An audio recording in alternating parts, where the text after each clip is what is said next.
আসসালামু আলাইকুম সুপ্রিয় দর্শক মণ্ডলী, খান ডেট পাম গার্ডেনের পক্ষ থেকে মোহাম্মদ ফিরোজ খান বলছি। আপনাদের সবাইকে স্বাগতম। আমাদের বাগানের সম্প্রসারণের কাজ চলছে। চারা তুলে আমরা বাগানকে আরও পরিধি বাড়াচ্ছি বাগানের। দেখতে থাকুন এবং চ্যানেলটি সাবস্ক্রাইব করে সাথেই থাকুন। রোপণের পূর্বে যাতে চারার নিচে বাবল না থাকে, বাতাস আটকে গেলে সেক্ষেত্রে শিকড়ের বৃদ্ধিতে বাধাগ্রস্ত হয় এবং অনেক সময় ছত্রাক হয়ে শিকড় পচে যায়।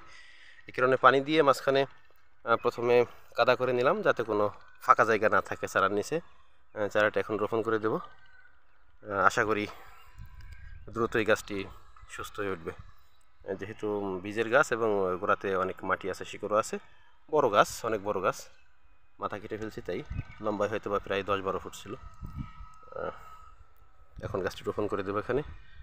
এইভাবেই আসলে রোপণ করতে হয় খেজুরের চারা, তাহলে আর মারা যাওয়ার ভয় থাকে না। অনেকেই খেজুরের চারা রোপণ করার পর মারা যায়, এর মূল কারণ থাকে এটাই, চারার গোড়াতে ফাঁকা জায়গা থাকে, বাতাস থাকে, পরে ছত্রাকের আক্রমণ হয়ে শিকড় পচে যায় এবং নতুন শিকড় আর হয় না, তখন গাছটি মারা যায়। এই জন্য খেজুরের চারা রোপণের সময় এই বিষয়গুলো অবশ্যই লক্ষ্য রাখতে হবে।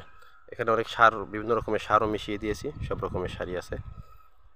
আশা করি গাছটি দ্রুতই সুস্থ হয়ে উঠবে।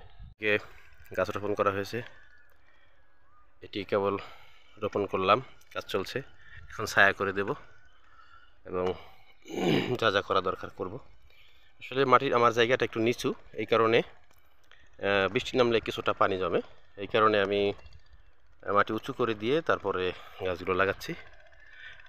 ওখানে দেখেন, এটি একটু আগে লাগিয়েছি, পাতা দিয়ে ছায়া করে দিছি যাতে গাছটি রোদে শুকিয়ে না যায়। প্রচণ্ড খরা চলছে, এই মুহূর্তে আসলে ছায়া করে না দিলে গাছ বাঁচানো কঠিন।